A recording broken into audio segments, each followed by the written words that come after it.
duke përtej mungesës së debatit, Halili e përmendi edhe çështjen e identitetit në kuptimin e sa është feja pjesë e identitetit edhe individual edhe kombëtar.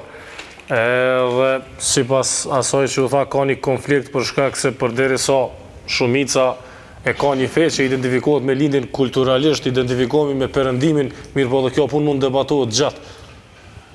Gjithë shkafi mund debatohet gjatë, po njeri duhet me qeni kujdesshëm qysh i debaton, se prej debatit mundet me lind polemika, e prej polemikës mundet me lind grindja, e pi grindjes konflikti, edhe që shtu mundemi me arë situata kur na bjem pishmën që ja kem nis me debatu. Do të thëtë, sa mundë me bo debat publik për çështje private. Besimi o çështje private. Për ato nuk debatohet publikisht. A është njeri fetar apo s'është, është çështje e tij private, nuk i nevojë me e pyet publikisht e as me diskutu publikisht punën e tij. Kjo është e para.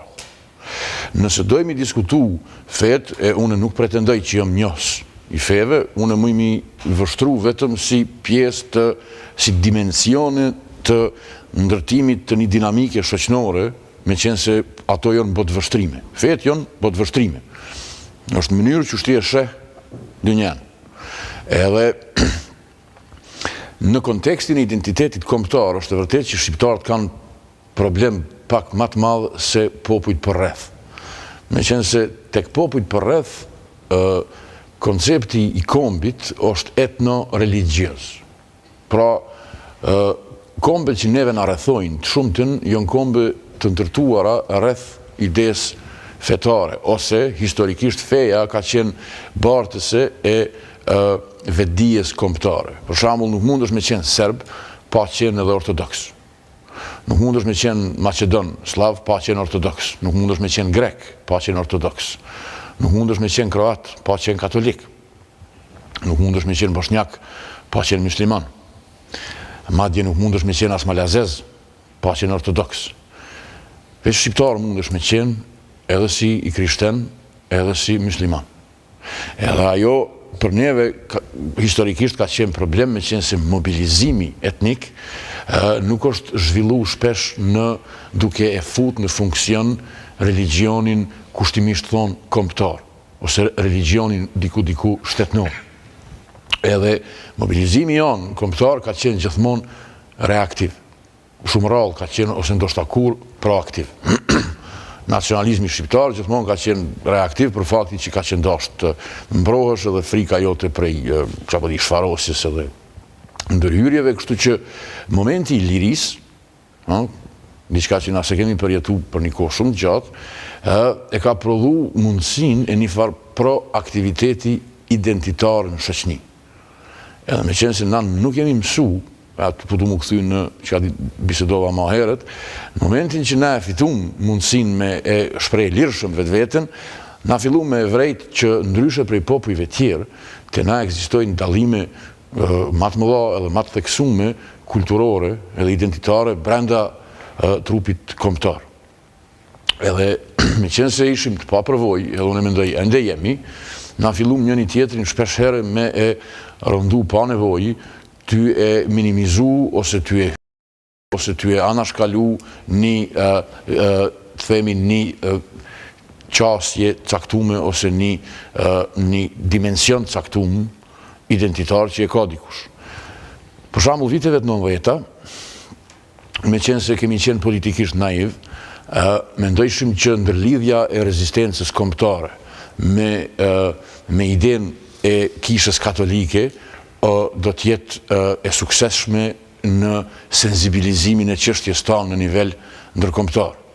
Edhe ideja e Nën Terezës, ideja e kishës katolike, Vatikanit, ajo për shkak që fryma asaj kohe, edhe fryma kushtimisht thënë e demokratizimit ose e rënimit të sistemit sovjetik në për Evropë, shumë të nështë bosh shpesh herë, si në rastin e Polonisë, edhe përmes ndërhyrjes së kishës katolike, edhe gjatë viteve të 90-ta, kisha katolike ja krijon vetit një, themi, një oreol, një brand të një lufte kundër sistemeve diktatoriale, për shkak të Gjën Palit e tjera e tjera. Mirë po, me kalimin e viteve, po ashtu u kriju në disa mosmarrëveshje brenda shoqënisë tonë, karshi mënyrës qysh i vështrojmë çështjet identitare brenda popullit tonë. Të e marrë parasysh që historikisht, edhe Shqipnia, edhe na që kemi qenë pjesë e Jugoslavisë, kemi qenë shoqëni despotike, sekulariste, me qenë se kemi qenë shoqëni të bazuar në sistemin socialist. Pseudo-socialist quheni që shdoni, po nuk ka qenë sistemi cili as se ka pranu idenë e fesë, as se ka respektu idenë e fesë, edhe me fe është nënkuptu mbrapa mbetuni shoqënore. Qoftë krishterë, qoftë islame, fetë janë këshyrë si në Shqipni, si në Jugoslavi, si në krejt këtë pjesë botës, si mbrapa mbetuni, si mbeturina mesjetare, feudaliste. Edhe ka gjenerata e gjenerata që janë rritë, janë eduku, edhe shpesh herë sot funksionojnë pavetëdijshëm mbi qëtë sistem të vlerave.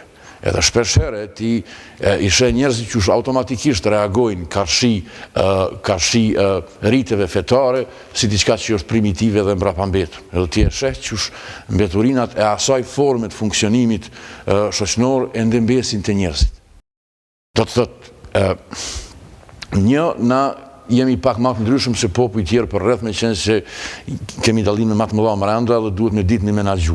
2, këtë vështirëson trashëgimia jonë ish shtetënore si Shqipëri, si Këndej, me qenë se ajo trashëgimia cila në një mënyrë të inkurajon me qenë i pakujdesshëm, edhe me qenë mos përfillës karshi identiteteve kulturore. Kështu që në fund, unë mendoj që raporti janë i pakujdesshëm ndaj lirisë. Raporti janë i pakujdesshëm ndaj identiteteve, edhe ndaj identitetit si diçka që është fluide, si diçka që duhet me qenë përfshirëse e jo përjashtuese. Këto gjëra na duhet mu kujdes që edhe kur i debatojmë publikisht, mos me prodhu ma shumë probleme se sa marrëveshje. Se unë shpesh herë nuk e di nëse bëhet mirë ose nëse bëhet keq, nëse këto tema debatohen publikisht, edhe debatohen publikisht në mënyra rigjide. Do të thotë, nëse debatohet në kontekstin a o kjo mirë, a o kjo keq.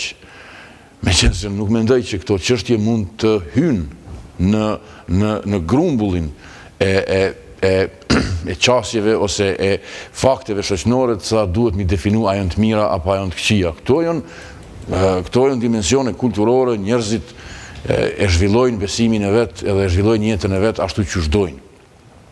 Krejt në fund. Natyrisht është çështje globale, temë globale rikthimi i fesë në sferë publike. Edhe në atë nivelin global kisha pasur që fillon e mi thonë 1-2-3 fjalë. E ajo që